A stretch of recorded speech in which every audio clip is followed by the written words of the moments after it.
Welcome to the Hill Update. I'm your host, Dean Allison. It's budget week, and on Monday, the federal government finally released their long awaited budget after more than 2 years. At 739 pages in length, the budget is 29% longer than the next longest budget issued in 2015. The budget takes more than 200 pages to describe its impact on gender equality, inclusion, and other quality of life measures. It confirms a staggering $354 billion deficit with the increase to national debt to $1.4 trillion. This is unprecedented by any measure. Don Martin, writing for CTV News, called it a super spreader event for spending. He went on to say that Minister of Finance Chrystia Freeland's first budget had something everywhere for everyone who might conceivably enter the polling booths with liberal-leaning inclinations. Many other commentators agreed. The record amount of spending is a clear sign that the government wants to secure a majority in the next election. One of the big ticket items was a $30 billion allocation to kickstart what could become a $10 a day child care program, similar in style and substance to the framework currently used in the province of Quebec. What seems to be missing is a path to balance the budget and grow the economy when the other country is on the other side of the pandemic. What is the ultimate effect on the next generation? When will there seem to be no plan to get Canada back to a balanced budget? It's difficult to understand how any government could continue to spend over $150 billion a year with more than it takes in, without any consequences. Constraint, balanced bank books, and careful economic planning is what every business and private household has to follow. Should governments not do the same? Unless there's a sustainable plan to grow the economy, there is only one other way to pay for it, either significant tax hikes in the near future, or perhaps a sudden and severe austerity, which could impact virtually all social programs in a negative way. The government says that their spending isn't a problem, though, because of low interest rates, which will allow them to maintain the government's debt-to-GDP ratio at around 50% for the foreseeable future. Something to keep in mind here, a healthy debt-to-GDP ratio is 27%, according to most G7 countries. The question we all have then is what if or when inflation pushes the Bank of Canada to increase the interest rate? Can we afford it? What programs will we have to cut to pay for increased interest rates? There have been suggestions that the budget is a fiscal house of cards built on the very shaky assumption the government can borrow cheap money forever. There is no historical evidence that actually backs this up. In fact, all economies around the world go through regular swings. When we are experiencing close to 0% in interest rates, we can certainly only go up. This is a certainty. A fun fact about the 2021 budget, the Prime Minister has racked up more debt since becoming elected in 2015 than all other Canadian Prime Ministers combined since 1867. It's doubtful that this feat will be repeated in the future. It is an achievement that will likely stay in the record books for a long, long time. Let's put this record spending into context, the context of the current state of the economy. The rebound has already started to happen, and we are thankful for that. Andrew Coyne, writing in the Globe and Mail, says that the budget talks of kickstarting the economy and punching our way out of the recession. However, the government's own figures show that the downturn is already over. Some of you may remember that when the finance minister first outlined her spending strategy last November, the independent, nonpartisan parliamentary budget officer warned that the financial strategy the government was pursuing could result in too much government spending financed by debt too late to help the economic recovery. This seems to be what is happening, leading many observers to see through the spending, calling it an election strategy to a future majority government. What is the average Canadian looking for in the budget?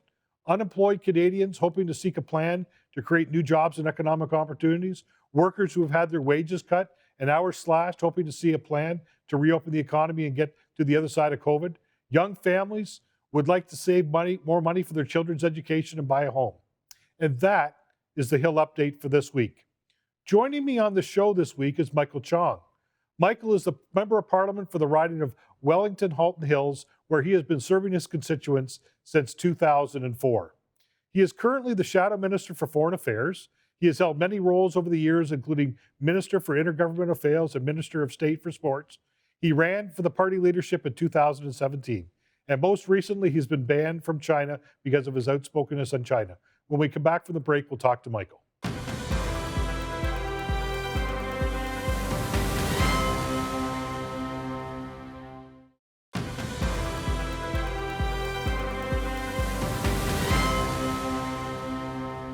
Welcome back. Joining me on the show this week is Michael Chong, the member of Parliament for Wellington Halton Hills, and also the Shadow Minister for Foreign Affairs. Michael, just before the show, I mentioned the fact that you've actually been sanctioned / banned from China. So tell us a bit about why that happened. Well, China, after having silenced its critics at home, is now trying to silence its critics abroad. It has put sanctions on me and a number of elected officials in the United States, in the United Kingdom, and in Europe, simply for standing up and speaking out about China's violations of human rights and its violations of international law. So that's why I've been sanctioned. But frankly, it's not going to work. In fact, I think it's going to do quite the opposite. I think China has just demonstrated with these sanctions that our standing up and speaking out is effective. And we're going to continue to do it to draw attention to the genocide going on against the Uyghur Muslim minority and to draw attention to the crackdown that China is imposing on the people of Hong Kong. Now, this is actually unprecedented. When you think about it, you just mentioned, they certainly suppress people, intimidate people at home. But here they are looking at a foreign government. I mean, it's almost unfathomable that they would be reaching out to members of parliament from another country to talk about what they can talk about and what they can't. I put that in context for us. Well, it's interesting. Normally, you sanction people in positions of government. Normally, you would sanction the ministers in the government that were actually taking decisions. In this case, China has sanctioned an opposition MP simply for speaking up rather than Liberal cabinet ministers. And I think the reason why Liberal cabinet ministers got a pass on sanctions is because they abstained from the recognition of the Uyghur genocide vote that took place about a month ago in the House of Commons. And so the Liberal cabinet, frankly, did China's bidding. China does not want members of the government to speak up against these violations of human rights. The government abstained from the vote, which I think is a huge abdication of leadership. And as a result, China overlooked them for sanctions and instead sanctioned a member of the opposition. So, Michael, one of the things that I don't know if most people would know, unless they're reading the paper on a regular basis, is that China also reaches out to some of their nationals living here in Canada. It could be students. There's a thought process that they do try to intimidate people over here from China just by keeping an eye on them, all that kind of. Can you comment on that at all? Yeah, China is running intimidation operations here on Canadian soil. They're using their proxies as well as their diplomatic missions here in Canada to intimidate Canadians, particularly Canadians in the Chinese community. It's been widely reported that pro-Hong Kong democracy activists have been targeted. Students on university campuses like the University of Toronto Scarborough campus and the University and McMaster University have been targeted. In many cases, this has been coordinated by the consulate using their proxies. In other cases, it's been coordinated through other measures. It's unacceptable. We're calling on the Liberal government to come forward with a robust plan to counter these intimidation operations here on Canadian soil, to make it clear to China's diplomats accredited here in Canada that any participation in these intimidation operations will be grounds for removal from Canada, and to step up enforcement to better protect Canadians. So intimidation is one method, but they also seek to influence as well. So what are some of the ways that China tries to influence here in Canada, for example? Well, for example, they're using state-owned broadcasters such as CGTN to essentially propagate the communist leadership's propaganda here in Canada, which is why we're calling on the CRTC to take a much stronger stand on these violations of human rights, frankly, that are taking place via licensed broadcasters such as CGTN on Canadian soil. The CGTN is violating human rights because they're rebroadcasting some of the victims' coerced statements That's a clear violation of human rights and something that should not be allowed on licensed airwaves in Canada. The Liberal government needs to wake up to this reality and take a much stronger stand to counter some of these intimidation operations, some of this propaganda that is taking place here in Canada. So we've got issues here in Canada, but we're not immune here in Canada. There's a bunch of issues going on around the world in terms of influence. So I think, Michael, we come back from break. Let's talk a bit how China works around the world. Let's talk about some security issues, and we can get into some other things that they've been involved with as they try to spread their influence around the world when we come back from break.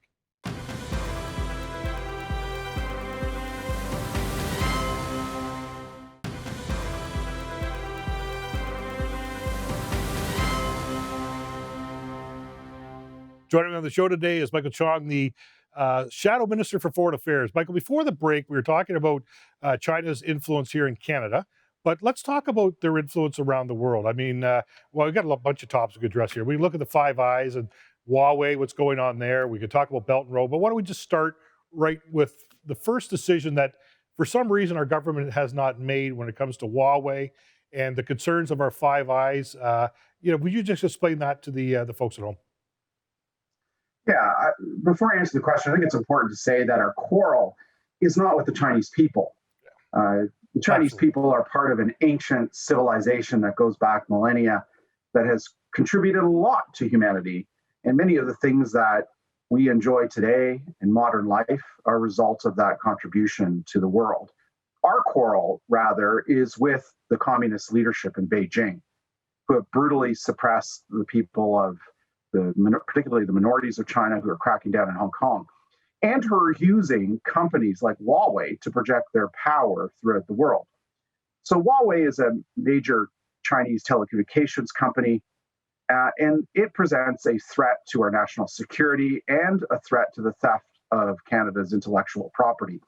That's the conclusion of intelligence agencies like CSIS. It's the conclusion of many of the intelligence agencies that are allies. And so it's clear that the government needs to make a decision, but they've been dithering on this issue. Back in the spring of 2019, then Public Safety Minister Ralph Goodale said the government would be making a decision on Huawei before the 2019 election. Later that summer, he reversed course and said a decision would be made after the 2019 election. Well, it's been over a year and a half now since that election, and still the government has yet to make a decision on Huawei, despite the fact that 4 of our intelligence allies have already made decisions to restrict or to ban Huawei from the build out of the core of their 5G infrastructure. And despite the fact that Parliament, the House of Commons, passed a motion last November calling on the government to make a decision. It's long past time for the government to get off the fence, to make a decision to protect our national security and to protect Canada's intellectual property regime. Do you think, as people read in the news, our 2 Michaels that have been detained, actually, and been in jail for over 2 years, unlawfully held. Talk to us about that. I mean, seems like, we looked at picking up their chief financial officer. She's in Vancouver right now. We've got a couple, and these 2 Michaels are not the only people that have been detained in China. I guess that's part of the tactic that they use to try and get governments to bend. Yeah, there's no equivalency between the detention of Meng Wanzhou in Vancouver and the wrongful, illegal, unlawful detention of Michael Kovrig and Michael Spavor. There's no equivalence between the two. In the former, Ms. Meng is living in the lap of luxury in a home in Vancouver that's worth over $10 million, being treated in a judicial process with fairness and with due process. That process is ongoing, so I'm not going to comment on the particulars of that case, but what I will say is she's been afforded all the protections of Canada's independent judicial system while living in her mansion in Vancouver. That's not the case with Mr. Kovrig and Mr. Spavor, who were wrongfully detained and who've been denied consular access, who are living in horrific conditions, barbaric conditions, I might add, in medieval-like detention centers, who've not had access to their family over video even, who've not had access to consular services. And that's a violation of international law. And so there's no equivalence between those two sets of cases. The Liberal government needs to wake up and needs to take a much stronger line on China, seeing it for what it is, a threat to our citizens, including people like Robert Schellenberg, who've now been put on death row, Hussein Jalil, who's been detained for almost 2 decades now, a threat to our economy with the arbitrary ban on Canadian pork, Canadian beef, Canadian canola, and a threat to our values. The fact that they're undermining the international rules-based system, the fact that they're violating international treaties and human rights in their treatment of the Uyghur Muslim minority and in their treatment of the people of Hong Kong. So, Michael, we've talked a lot about China. I think when we come back from break, let's talk about some of maybe the other geopolitical threats you see around the world, whether it's the Middle East, Iran, whether it's Russia, Ukraine, all those things. So, we come back from break. Let's talk about some of the other geopolitical challenges you see on the horizon.